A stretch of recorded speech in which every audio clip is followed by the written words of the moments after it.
안녕하세요. 위클리 비글TV입니다. 오늘 준비한 소식은 국산 파워팩을 장착한 KT 흑표의 인도네시아 수출 관련 소식과 터키의 한국산 파워팩 도입 소식입니다. 인도네시아 언론사인 랑카의 13일자 기사에서 한국의 KT 흑표 전차가 수출될 가능성이 있다는 보도가 나와 눈길을 끌고 있습니다. 우선 랑카의 기사를 소개하겠습니다.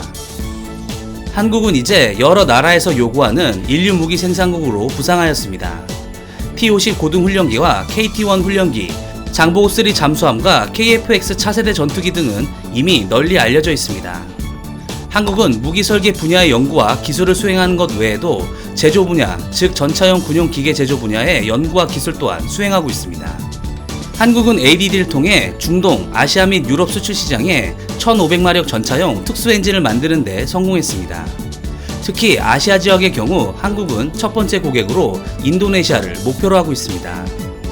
한국의 왕정홍 방위사업청장에 따르면 한국은 미국과 독일에 이어 1500마력의 전차 엔진을 만드는 데 성공한 국가라고 설명하고 있습니다. 한국은 흑표 개발 이전에 MBT를 설계한 경험이 없기 때문에 많은 난관에도 불구하고 마침내 KT 흑표라는 이름의 새로운 MBT를 개발하고 실전 배치하였습니다. KT 흑표에는 세계 유명 전차들의 다양한 장점들이 결합되어 설계에 반영하였습니다.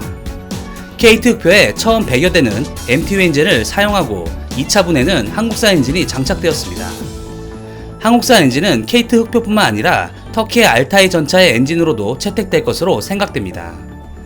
프라보워 수비안토 인도네시아 국방부 장관은 인도네시아 군의 강화를 위해 MBT를 고려하고 있다고 밝혔습니다. 여기까지가 인도네시아 언론 기사에서 발표한 자료인데, 언론 기사에 따르면 현재 인도네시아 군은 전력 강화를 위해 주력 전차 도입을 추진하고 있는 것으로 보입니다. 현재 인도네시아의 주력 전차는 터키의 카플란 경전차의 인도네시아 버전인 하리마오 전차를 사용 중에 있습니다. 인도네시아는 아시다시피 동남아시아 국가로 열대 기후와 좋지 못한 도로 사정, 그리고 약한 지반 등 50톤 이상의 주력 전차가 활동하기에 제약이 높아 터키와 합작해 하리마오를 제작, 도입하였습니다. 2019년 개발이 완료된 하리마오는 전장 6.95m, 전폭 3.36m, 전고 2.45m에 전투 중량 32톤입니다. 방어력은 360도 전체에 14.5mm AP탄 방어력을 가지고 있으며 특히 전면부는 30mm AP탄 방어력을 가지고 있습니다. 바다의 경우 일반적인 V자형 차대를 이용해 대전차 지대를 견디는 하부방어 레벨 4의 높은 방어력을 보유하고 있습니다.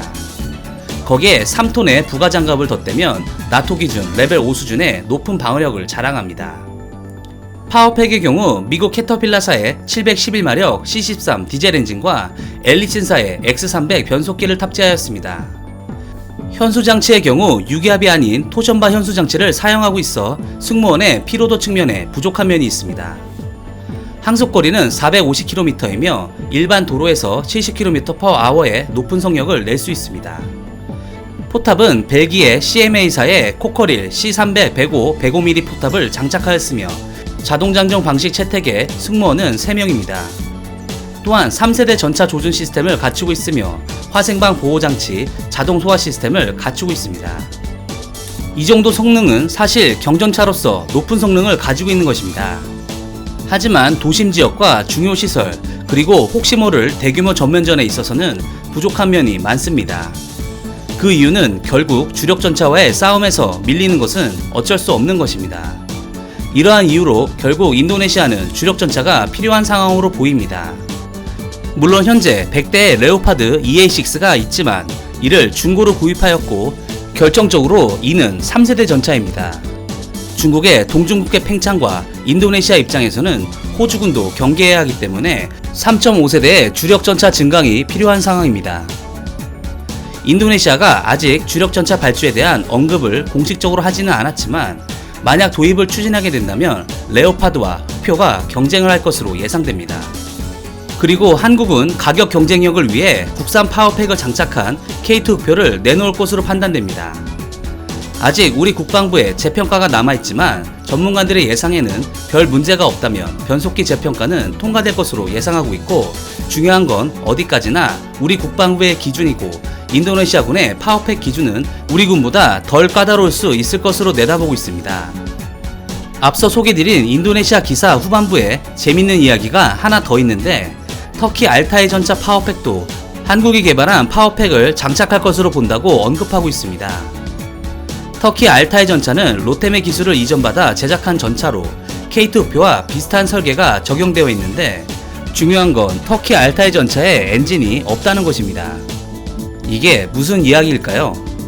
최초 로템과 체계 개발 당시 전차 엔진 기술이 없던 한국산 파워팩은 계약에 포함되어 있지 않았습니다. 이에 독일 MTU사와 협상을 시도했으나 독일 정치권에서 터키의 크루즈독 탄환 문제로 수출을 불허하면서 불발되었고, 이후 일본과 공동 개발을 추진하였지만 터키가 제3국 독자 수출권까지 무리하게 요청했다가 일본이 이를 거절하면서 다시 한번 불발되었습니다. 그 후 2015년 오스트리아 에이브엘 리스트와 터키 엔진기업 티모산이 기술 지원 협약을 체결했는데, 에르도안 대통령의 독재, 크루즈족 탄압, 언론 자유 문제 등이 오스트리아 정치권에서 문제가 되면서 2017년 초에 엔진 기술 협약 계약이 해지되었습니다. 당시 터키 유력 일간지 주무리예트는 최근 탱크 몸체는 완성했으나 문제는 엔진이 없다는 제목의 기사에서 아랍 국가들이 알타이를 사려고 줄을 서게 될 것이라고 대대적인 홍보를 했지만 엔진이 없어 양산에 돌입하지 못할 처지라고 보도하기도 하였습니다.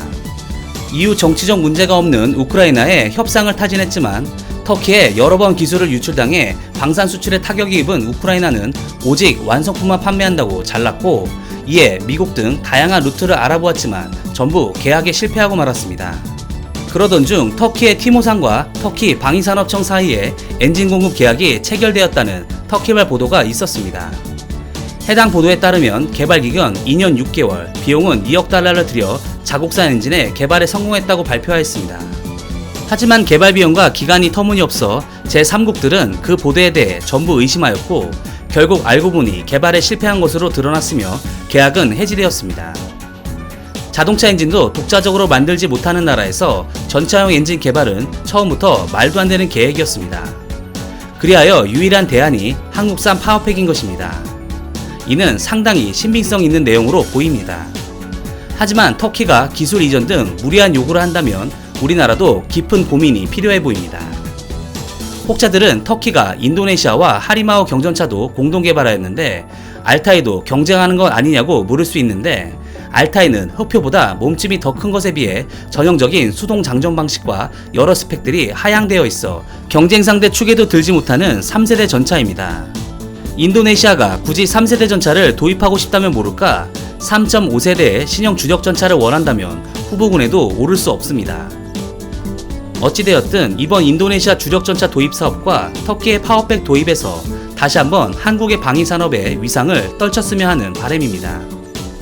이상 위클리 비굴이었습니다. 시청해주셔서 감사합니다.